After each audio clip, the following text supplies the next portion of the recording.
Welcome to అనగనగా ఒక ఊరు. చిత్తూరు జిల్లాలోని ఓ ఊరిలో వీరభద్రస్వామి భక్తుల వింత ఆచారాలు. రంగారెడ్డి జిల్లాలోని ఆ ఊరిలో వేప చీర కట్టే ఎల్లమ్మ భక్తులు. చిత్తూరు జిల్లాలోని మరో ఊరు మొన్నటిదాకా ఆదర్శం, ఇప్పుడు భవిష్యత్తు వలసలమయం. ఇలాంటి కథనాల అనగనగా ఒక ఊరిలోకి స్వాగతం.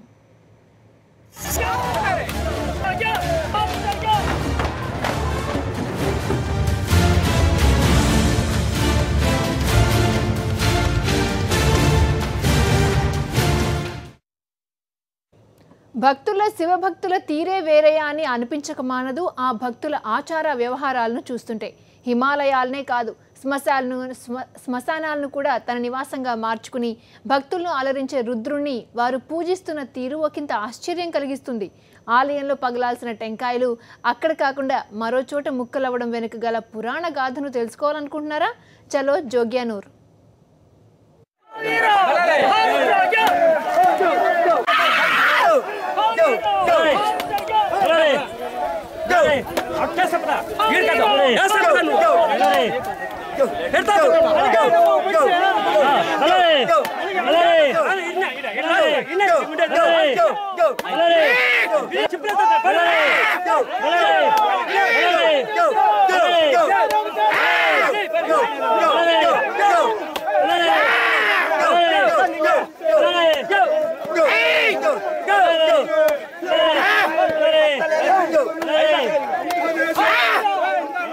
చిత్తూరు జిల్లా కుప్పం నియోజకవర్గంలో కుప్పం పట్టణానికి దగ్గరగా గల జోగ్యానూరు గ్రామంలో కనిపించిన దృశ్యాలివి.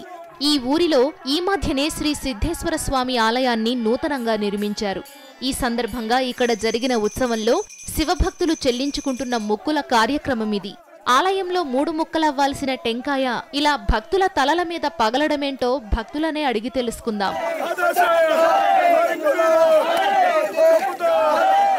ఈ టెంకాయలు కొట్టడం అంటే దక్షబ్రహ్మయాగంలో వీరభద్రస్వామి దక్షబ్రహ్ముని శిరస్సు ఖండించినప్పుడు ఆయన భార్య ప్రతిభిక్ష అడిగితే అప్పుడు ఉత్తర భాగంలో ఏ శిరస్సు అయినా తీసుకొచ్చి ఇమ్మని గణనాథుడికి ఆజ్ఞిస్తాడు. అప్పుడు గణనాథాలు ఉత్తర దిగ్భాగమున పోతే అక్కడ ఒక కురితలె అంటే గొర్రెతలె ఉంటుంది. ఆ గొర్రెని తీసుకొచ్చేదానికి పోయినప్పుడు అక్కడ కురుబోళ్ళు కాపలుగా ఉంటారు.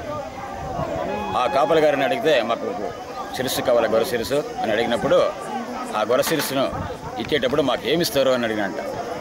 అప్పుడు గణనాథులైన మీకు వీరభద్ర స్వామి ఆశీర్వాదం ఇంకా తలపైన టెంకాయలు కొట్టే పవాడం చూపిస్తానని చెప్పేసి టెంకాయ రూపంలో ఉంటాడు కాబట్టి ఆ పరమశివుడు అతని స్మరించే కోసము ఆ టెంకాయను 3 కన్నుల వారి రూపంలో ఆ ఈశ్వరుని కటాక్షం చేత భక్తుల తలపైన టెంకాయలు కొట్టడంగా మా కుల తాత ముత్తాతల నుండి ఆ స్వామి ఆశీస్సులతో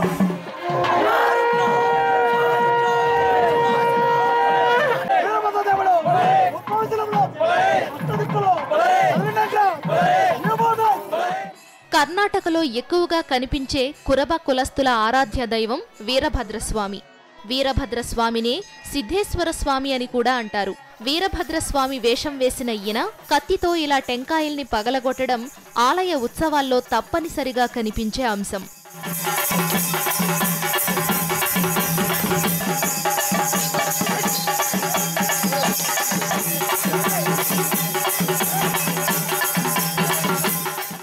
జోగ్యానూరులో శ్రీ సిద్ధేశ్వర స్వామి ఆలయ ప్రారంభ కుంభాభిషేకం సందర్భంగా కర్ణాటక రాష్ట్రం మైసూరు నుంచి విచ్చేసిన కురబల బృందం తమ ఆచారాలన్నింటినీ ప్రదర్శించారు.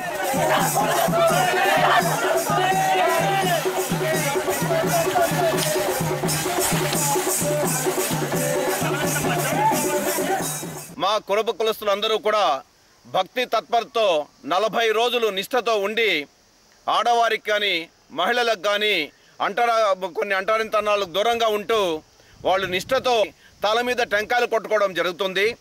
ఈ తల మీద టెంకాయలు కొట్టుకునేటువంటిది దేవుని యొక్క కైంకర్యం. ఎందుకోసమంటే ఆ భగవంతుడు వీరభద్రేశ్వర స్వామి రూపంలో తలకును టెంకాయకు మధ్యలో కత్తి రూపంలో వచ్చి ఆ టెంకాయ 2గా పెద్ద శబ్దంతో పగలడం జరుగుతుంది. అందులో జాలువారినటువంటి ఆ యొక్క టెంకాయ నీళ్లు భూమి మీద ఆ దేవుని యొక్క తల మీద పడిన వెంటనే ఈ లోకం గొప్పగా ఉంటుందనే ఉద్దేశం అలనాటి నుండి 8వ శతాబ్దం పల్లవరాజులైతేనేమి, ఆ తర్వాత శ్రీకృష్ణదేవరాయల సామ్రాజ్యంలో అయితేనేమి, ఆ తర్వాత ఇప్పుడు కూడా ఈ కురబ కులస్తులందరికీ ఆ విధంగా కొనసాగుతూ వస్తూ ఉంది. ఈ విధంగా ఇది మూఢనమ్మకం కాదు, ఇది సాక్షాత్తు భగవంతుడు లోక కళ్యాణం కోసం కురబ కులస్తులను ఆదేశించడం జరిగింది. ఆ మైసూరు నుంచి వీరభద్రేశ్వర స్వామి రూపంలో కత్తి పట్టుకుని టెంకాయను రెండుగా కొట్టేటువంటి ఆ చాతుర్యం ఆ వీరభద్రేశ్వర స్వామి రూపంలో ఉన్నటువంటి కురబ కులస్తునికి చెల్లు. కురబ అంటే యుద్ధవీరుడు అనే అర్థం కూడా ఉంది. 300 సంవత్సరాలకు పైగా దక్షిణ భారతదేశంలో పలు ప్రాంతాలను పాలించిన కురబ క్షత్రియుల బలం కర్ణాటకలో ఎక్కువగా ఉంటుంది. వీరు తమ కులదైవం వీరభద్రస్వామి లేదా శ్రీ సిద్ధేశ్వర స్వామి ఆలయ ఉత్సవాలను 5 సంవత్సరాలకొకసారి జరుపుకునే సందర్భంలోనూ ఆలయ ప్రారంభంలో గాని ఇలా తమ ఆచార వ్యవహారాలను ప్రదర్శిస్తారు. సాక్షి న్యూస్, కుప్పం, చిత్తూరు జిల్లా.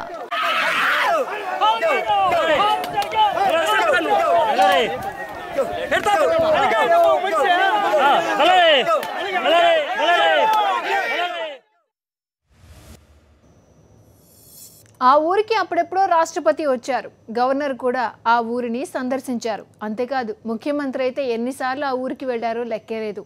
అంతమంది ప్రముఖులను అంతగా ఆకర్షించిన ఆ ఊరిలో ఏముంది? చుట్టుపక్కల గ్రామాలకు లేని క్రేజ్ ఆ గ్రామానికి ఎందుకు?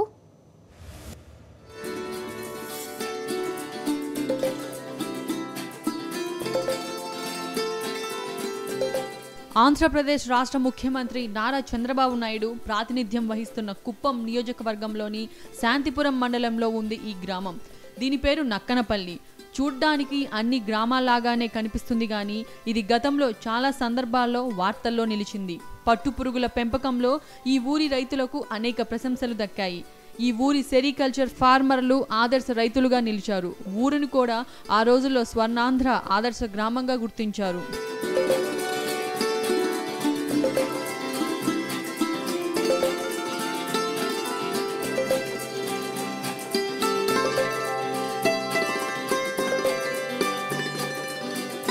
బైవల్ టీం రకం పట్టుపురుగుల పెంపకంతో చక్కటి అభివృద్ధి సాధించి ఆర్థికంగా ఎదిగారు నక్కనపల్లి రైతులు. 2009 సంవత్సరం వరకు వీరి పరిస్థితి 3 పురుగులు 6 గుడ్లు అన్నట్టుగా ఉండేది. ఆ తర్వాత తీవ్ర వర్షాభావ పరిస్థితులు వచ్చి పడ్డాయి. ఊరిలో 55 బోర్లున్నప్పటికీ వాటిలో 2 మాత్రమే పనిచేస్తున్నాయి. ఆ ఆస్తులను అమ్ముకొని మళ్ళా తినే పరిస్థితి వస్తూ ఉంది. వాటర్ సమస్య తీవ్రంగా ఉంది. ఈ విలేజ్లో కనీసం అంటే 40-50 బోర్లు ఉన్నాయి. అన్ని బోర్లపై కూడా 2 బోర్లు కూడా ఇప్పుడు ఒక సంవత్సరంగా పనిచేయడం లేదు. అందరూ కూడా సంపాదించే ఆస్తులంతా అమ్ముకొని వాటిని తిని మళ్ళీ బయట రాష్ట్రాలకు వెళ్ళి వలసపోయి అక్కడ జీవనాలు సాగించే పరిస్థితి ఇప్పుడు ఈ మా గ్రామంలో నెలకొంది. పట్టుగూళ్ళు కూడా 2004 నుండి 2005 నుండి ఉన్న రేట్లో 350-450 రూపాయల దాకా కూడా ఉండింది. అదే ఈరోజు ఆ రోజు టన్నుల్లో లెక్కలేని టన్నుల్లో పట్టుగూళ్ళు పండిస్తా ఉంటే రేట్లు అదనంగా అమ్ముతా ఉంది. ఈ రోజు గ్రామానికంతా 50 మంది రైతులు పట్టుగూళ్ళు పనిచేస్తుంటే ఇప్పుడు పనిచేస్తుండేది 2-3 రైతులే. ఆ రైతులు పనిచేసే పట్టుగూళ్ళు కూడా రేటు పూర్తి దిగుబడి తగ్గిపోయింది. ఊర్లో మాకు పని లేకుండా బెంగళూరుకి వెళ్ళిపోతున్నాము. వర్షాలు లేదు, వాన లేదు, నీళ్ళు లేదు. ముఖ్యంగా తాగడానికి కూడా నీళ్ళు లేదు. అంత పరిస్థితి ఏర్పడిపోయింది ఊర్లో. వరుణదేవుని కరుణ లేక భూగర్భ జలాలు తగ్గిపోయాయి. నీటి వనరులు అందుబాటులో లేక ఊరంతా ఇప్పుడు కరువు బారిన పడింది. ప్రస్తుతం నక్కనపల్లి రైతులు పట్టు పరిశ్రమపై పట్టు కోల్పోయారు. అది వారి తప్పు కాదు. కరువు పరిస్థితులు, సర్కార్ సహాయ చర్యలు లేకపోవడమే కారణం. ప్రస్తుతం ఈ ఊరి వాళ్ళు గతంలో సంపాదించిన డబ్బుతో ఎలాగోలా కాలం గడుపుతున్నారు. కొంతమంది అయితే బెంగళూరు, చెన్నైలకు వలస వెళ్ళిపోతున్నారు. అక్కడ కూలీ పని చేసుకుంటున్నారు.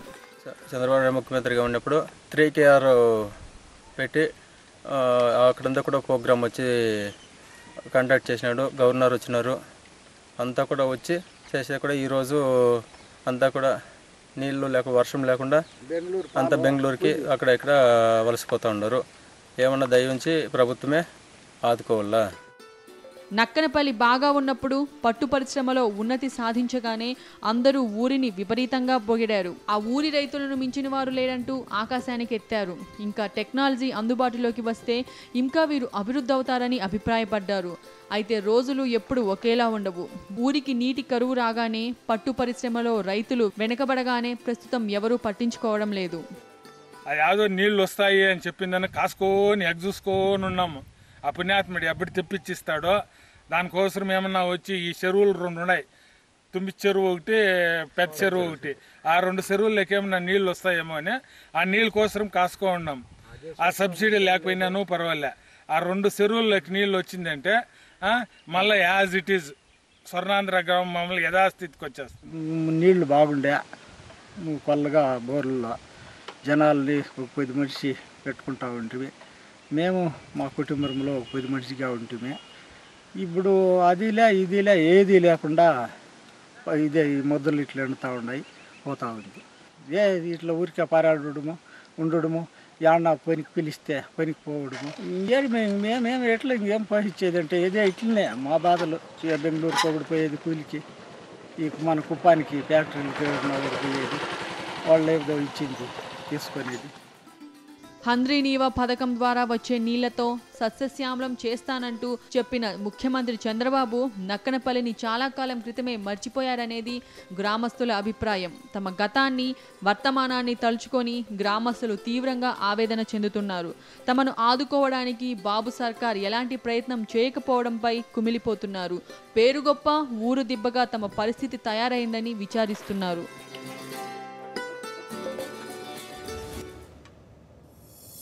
గ్రామ దేవతల వైవిధ్యంతో, సంస్కృతి సంప్రదాయ వైభవంతో నిరంతరం ఎక్కడో ఒక చోట జాతరలతో మన పల్లెల్లో సందడి భక్తులను ఆధ్యాత్మికతను పంచుతుంటుంది. జాతర వెళ్ళామంటే కళ్ళు తిప్పడానికి వీలుండదు. ఎటు చూసినా భక్తుల వింత విచిత్ర నమ్మకాలు ఒళ్ళు గగురు పొడుస్తాయి. అమ్మవారి దయ కోసం భక్తులు ఎన్నెన్నో పాటలు పడుతుంటారు. అలాంటి వైవిధ్యమైన జాతరే రంగారెడ్డి జిల్లాలో కోత్లాపూర్ ఎల్లమ్మ జాతర. జాతరెల్లి పోదామే జాతరో జాతర, జాతరెల్లి పోదామే జాతరో జాతర, కలిసిపోదాం నడిచిపోదాం గూడిపోదాం గూడిపోదాం, గున గున గున గున గున గుస గుస గుసలాడుకుంటూ జాతరెల్లి పోదామే జాతరో జాతర. ఇది వందలాది సంవత్సరాల చరిత్ర కలిగిన విశిష్ట జాతర. దాదాపు 900 సంవత్సరాల చరిత్ర కలిగిన పండగ ఇది. రంగారెడ్డి జిల్లా తాండూరు మండలం కొత్లాపూర్ గ్రామంలో ప్రతి సంవత్సరం వైశాఖ శుద్ధి పౌర్ణమి రోజు ప్రారంభమై 5 వారాల పాటు వేలాది మంది భక్తుల సమక్షంలో కొనసాగే ఎల్లమ్మ జాతరలో చెప్పుకోవడానికి ఎన్నెన్నో విశేషాలు. కర్ణాటక, తెలంగాణ రాష్ట్రాల సరిహద్దుల్లో ఉన్న కొత్లాపూర్ వేడుకకు ఇరు రాష్ట్రాల భక్తులే కాదు, దేశంలోని పలు రాష్ట్రాల నుంచి కూడా తండోపతండాలుగా కదిలొస్తుంటారు. అమ్మ ఎల్లమ్మ కనికరించమ్మ, కష్టాలు తీర్చమ్మ అని భక్తి భావాలతో మొక్కుకుంటారు. ఎల్లమ్మ పవర్ తెలిసిన కొత్త దంపతులు తప్పకుండా ఇక్కడికి వచ్చి సంసారం సుఖంగా సాగేలా చూడమ్మా అని ప్రార్థిస్తుంటారు.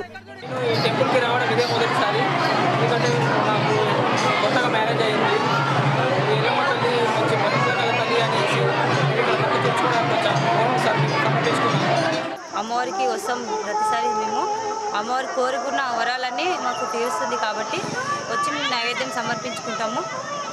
మరి ఏమనుకున్న కోరికలు మొత్తం తీరుస్తుంది. మాది గ్రామము గారంపల్లి నుంచి, మేము ఇక్కడ కర్ణాటక నుంచి మేము ప్రతిసారి వస్తాము ప్రతి సంవత్సరం. ఎన్ని సంవత్సరాలు ఏమో రావట్టి? మేము చిన్నప్పటి నుంచి, అంటే ఒక చిన్నప్పటి నుంచి వస్తాం. మా ఊహ తెలిసినప్పటి నుంచి ఇక్కడ ప్రతి సంవత్సరం వచ్చి అమ్మవారిని మనం కోరుకున్న కోరికలన్నీ ఇది అవుతుంటాయి, తీరుతుంటాయి కాబట్టి మేము ప్రతి సంవత్సరం ఇక్కడికి వస్తాం. 900 సంవత్సరాల క్రితం ఈ కొత్లాపూర్ గ్రామంలో పట్లోల రాయిరెడ్డి పొలం దున్నుతుంటే నాగలికి రాయి తగిలింది. అది తీసేసి పక్కన పడేశారని, అయితే మరుసటి రోజు తిరిగి అది యథాస్థానానికి వచ్చిందని, ఆ తరువాత ఎల్లమ్మ రాయిరెడ్డి కలల్లోకొచ్చి గుడి కట్టమని చెప్పినట్టుగా స్థల పురాణం చెబుతోంది. అప్పటి నుండి ఇప్పటిదాకా ప్రతి సంవత్సరం ఎల్లమ్మ తల్లి భక్తుల కొంగు బంగారమే అయింది. నెత్తిలా గడ్డలాగా అయ్యిండే, దాని పెద్ద పెద్ద హాస్పిటల్ చూపిస్తే ఆపరేషన్ చేయాలి ఇట్లా అని చెప్పిండే. దాని మళ్ళీ నాకు ఇట్లా ఇచ్చా మనసులు వచ్చింది, అమ్మవారికి మొక్కితే చూసి ఏమవుతుంది ఇట్లా అనుకొని ఒక పని మనసులు వచ్చి మొక్కిన. అమ్మవారికి తక్కువ అయితే మంచిగా ఉండే తల్లి నీకు నమ్ముకున్నా అంటున్నా ఇట్లా అని మొక్కిన.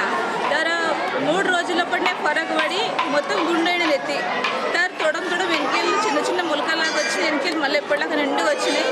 అప్పటి నుంచి పూర్ణ శ్రద్ధకు వచ్చింది నాకు అమ్మవారి మీద. ఇక నేను ఏమనుకున్నా మళ్ళీ పూర్ణ అయినాయి అమ్మవారితో. మా ఆయన కూడా ప్రాణవశాలు లేకుండే మంచిగా అయింది. 2 రోజులు జరిగే ఈ ఉత్సవాల్లో మంగళవారం, శుక్రవారం ఇక్కడ ప్రత్యేకత ఉంటుంది. ఈ 4 రోజులలో 3వ శుక్రవారంలో జరిగే రథోత్సవంలో భక్తులు అధిక సంఖ్యలో పాల్గొంటారు. ఇక్కడ అమ్మవారికి ప్రత్యేకత ఏంటంటే నైవేద్యాలు బోనాలు ఇక్కడ ఎక్కువ జరుగుతున్నాయి. ఇవి భక్తులు కోరికలు నెరవేరుతుండడం వల్ల ఇక్కడ అమ్మవారికి నైవేద్యం కానీ బోనం కానీ ఇక్కడ సమర్పించుకుంటారు. కోరికలు తీరిన భక్తులు శరీరమంతా వేపరెమ్మలు కట్టుకొని తలపైన మట్టికుండ బోనం పెట్టుకొని నైవేద్యం సమర్పిస్తారు. సాధారణంగా 1-2 వేపరెమ్మలు చేత్తో పట్టుకోవడం చాలా జాతరలో కనిపించే దృశ్యం. కానీ కొత్లాపూర్ జాతరలో మాత్రం చాలా వేపరెమ్మలను శరీరమంతా కట్టుకుంటారు. దాంతో దీన్ని వేపచీర అని కూడా భక్తులు అంటుంటారు. Kothlapur Yellamma is powerful God. ఎందుకనగా నేను చిన్నప్పటి నుండి ఇడికే వస్తాను. ఎల్లమ్మ చాలా దూరం నుండి ఇక్కడికి దర్శించుకోవడానికి వస్తారు. మరియు వేపాకు చీర నుండి ఎల్లమ్మకు సమర్పిస్తారు. ఎందుకనగా అలా చేస్తే కోరికలు నెరవేరుతాయని అందరి నమ్మకం. అందరూ మొక్కుకున్న మొక్కులన్నీ తీరాయి. మేము కూడా చిన్నప్పటి నుండి ఇడికి వస్తాం. మేము కూడా మొక్కుకున్న కోరికలు మాయి ప్రతి ఒక్కటి తీరాయి. కొత్లాపూర్ జాతరకొచ్చే భక్తులు ఈ మర్రి చెట్టు కింద వంటలు చేసుకొని కాసేపు ఇక్కడే విశ్రమిస్తుంటారు. ఇలా చేస్తే శనిపోతుందని భక్తుల నమ్మకం. ఎల్లమ్మ కనికరంతోనే తన సమస్యలు తీరాయని భావించిన కర్ణాటక విద్యాశాఖ మాజీ మంత్రి అరవింద్ నింబావలి దాదాపుగా ₹1 కోటి దాకా ఖర్చు పెట్టి 4 వైపులా గాలిగోపురాలతో ఈ ఆలయాన్ని పునరుద్ధరించారు.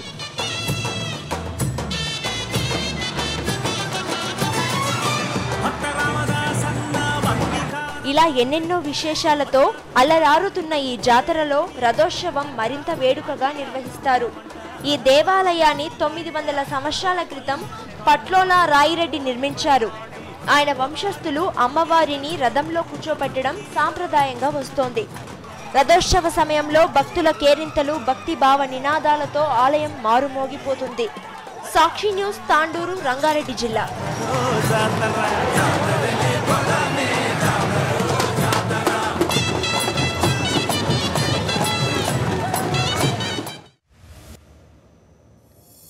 స్వచ్ఛమైన ఆహారం దొరకాలంటే ఈ రోజుల్లో చాలా కష్టం. ఏం తినాలన్నా, ఏం తాగాలన్నా అంతా కలుషితమైపోయాయి. ఫలితంగా ఎన్నో వ్యాధులు మానవాళిని పట్టిపీడిస్తున్నాయి. దాంతో ప్రజల ఆయుష్ నానాటికి తగ్గిపోతోంది. దీనికి విరుగుడు అన్నట్టుగా ఓ గ్రామానికి దగ్గరలోని ఆలయంలో ఓ విశిష్ట కార్యక్రమం కొనసాగుతోంది. అక్కడ వడ్డించే భోజనం భక్తులను విశేషంగా ఆకర్షిస్తోంది.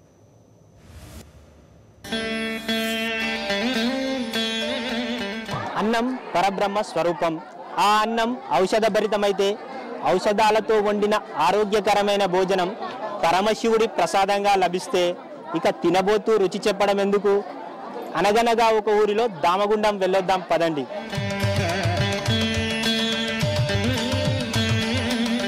ఇది రంగారెడ్డి జిల్లా పూడూరుకు సమీపంలోని దామగుండం రామలింగేశ్వర స్వామి ఆలయం. ప్రకృతి రమణీయతో మధ్య ఆహ్లాదకరమైన వాతావరణంలో రామలింగేశ్వరుడు కొలువుతీరాడు.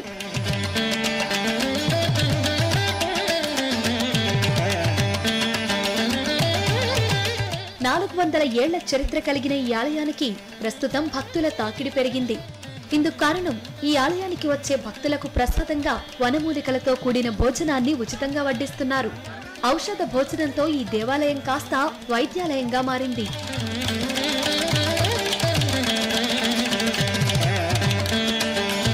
మనిషిలో ఒక ఆధ్యాత్మిక భావన రావాలంటే దేవాలయమే కేంద్రంగా పనిచేస్తుంది ఎప్పుడైనా. ఇది మనకు తెలిసింది.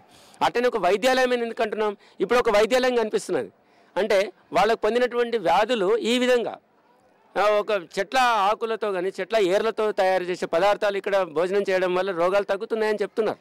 కాబట్టి ఇది ఒక వైద్యాలయం. దామగుండంలో చేపట్టిన ఈ వనమూలికల భోజనాన్ని వివిధ రకాల చెట్ల ఆకులతో కలిపి తయారు చేస్తారు. బ్రహ్మి, నేల ఉసిరి, బిల్వం, ఎలికాకు, సరస్వతి ఆకు, మారేడు వంటి ఆకుల మిశ్రమాన్ని ఈ భోజనంలో వినియోగిస్తారు. ఆలయానికి వచ్చే భక్తులకు ప్రతి ఆదివారం మధ్యాహ్నం పూట ఈ భోజనాన్ని ఉచితంగా అందిస్తున్నారు. వడ్డించడానికి ఒకరోజు ముందు నుంచే ఎంతో జాగ్రత్తగా దీన్ని తయారు చేస్తారు. శనివారం సాయంత్రమే అడవిలోకి వెళ్లి ఔషధ మొక్కలను సేకరిస్తారు. వాటన్నింటినీ రుబ్బి ఒక మిశ్రమంగా తయారు చేస్తారు. అల్లం, వెల్లుల్లి, పచ్చిమిర్చి, కరివేపాకు, పుదీనా, జీలకర్ర, కొత్తిమీర వంటివి ఇందులో వాడతారు. ఇలా తయారైన ఔషధానికి తాలింపు పెట్టడంతో వనమూలికలతో కూడిన పచ్చటి రసం తయారవుతుంది. సాధారణంగా వండే అన్నంతో పాటు ఈ రసాన్ని ఆలయానికి వచ్చే భక్తులకు ఉచితంగా వడ్డిస్తారు.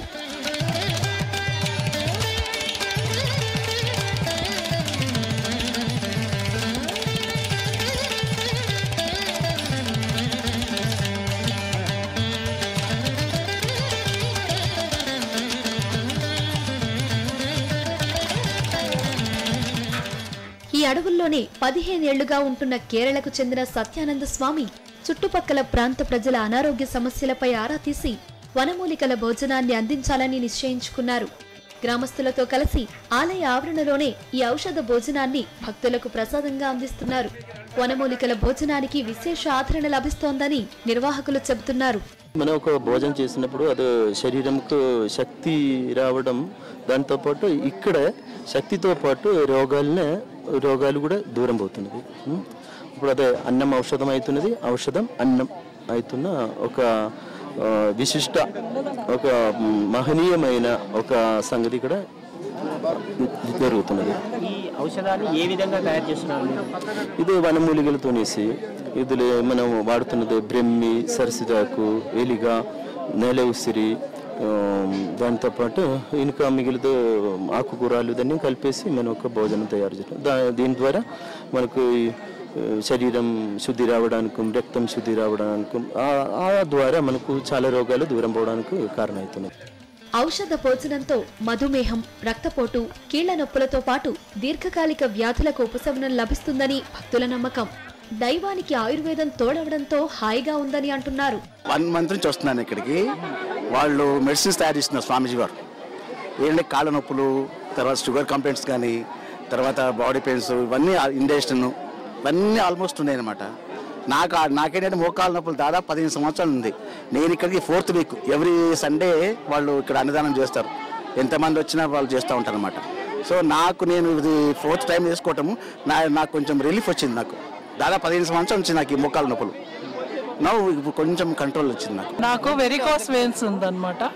మామూలుగా అది వెరికోస్ వెయిన్స్, మళ్ళీ మోకాళ్ళ నొప్పులు కూడా ఉన్నాయి. 4 weeks నుంచి వస్తున్నాము, ఇంకా నెక్స్ట్ వీక్ కూడా వస్తాం. కొంచెం గ్యాస్ట్రిక్ ప్రాబ్లం క్యూర్ అయింది. మోకాళ్ళ నొప్పులు కూడా ఈవెన్ నేను స్టెప్స్ ఎక్కుతున్నాను. ఇక్కడ రావడం వల్ల కొంచెం క్యూర్ ఉంది. ఇక్కడ వడ్డిస్తున్నటువంటి వనమూలికలు ఏవైతే ఉన్నాయో సర్వరోగ నివారిణి. ముఖ్యంగా ఏంటంటే పురాతన కాలం నుండి మన దేశంలో సంస్కృతి సాంప్రదాయాలు విశ్వానికి ఆచరణీయం కాబట్టి ఇలాంటి వాటిని మనం పరిరక్షించుకోవాలి, విశ్వవ్యాప్తం చేయాలి అని అంటే కూడా వీటిని ప్రభుత్వం టేకప్ చేసి అభివృద్ధి చేస్తే బాగుంటుందని. అంతేకాదు ఈ దామగుండం రామలింగేశ్వర స్వామి ఆలయానికి మరో స్పెషాలిటీ కూడా ఉంది. జలగండం, వాయుగండం, వాహనగండం, యమగండం, నమ్మినోళ్లకు నమ్మినన్ని గండాలు. ఈ గండాల నుంచి గట్టెక్కడానికి మార్గాలున్నాయట. చుట్టూ అడవి, ఆపై ఆహ్లాదకరమైన వాతావరణంలో విస్తరించి ఉన్న ఈ ఆలయం చాలా పురాతనమైనది. ఈ గుడి పక్కనే ఉన్న గుండాలో స్నానం చేస్తే అన్ని గండాలు తప్పుతాయని భక్తుల నమ్మకం.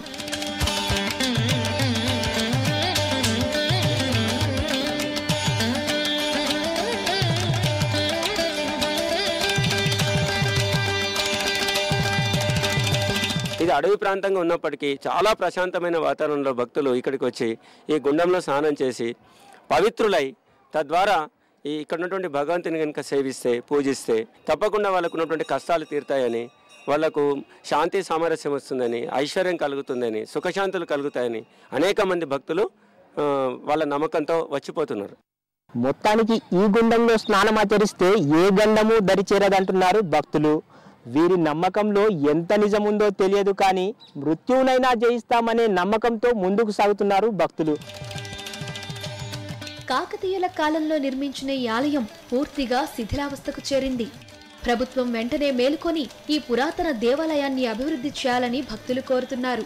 మన జాతి సంస్కృతి, మన కళలన్నింటినీ మన ప్రభుత్వము మేల్కొల్పి అభివృద్ధి పరిచి విశ్వవిఖ్యాతంగా చేయాలనుకుంటుంది. కాబట్టి ఈ దామగుండ క్షేత్రాన్ని కూడా తెలంగాణ రాష్ట్రంలో మేటిగా నిలపాలని ప్రభుత్వాన్ని మేము కేసీఆర్ గారిని కోరుతున్నాము. ప్రతి ఆదివారం పిక్నిక్ స్పాట్ గా మారిపోయింది ఈ వైద్యాలయం. హైదరాబాద్ నుంచే కాకుండా సుదూర ప్రాంతాల నుంచి కూడా భక్తులు పెద్ద సంఖ్యలో కుటుంబ సమేతంగా ఈ దామగుండం రామలింగేశ్వర స్వామి ఆలయానికి తరలివస్తున్నారు.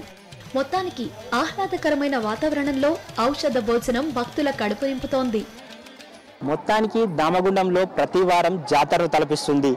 దైవ దర్శనంతో పాటు ఆరోగ్యవంతమైన భోజనం దొరకడంతో భక్తుల సంఖ్య రోజురోజుకు పెరుగుతుంది. వీడియో జర్నలిస్ట్ ఎం శ్రీనివాస్తో విక్రమ్, సాక్షి టీవీ, రంగారెడ్డి జిల్లా.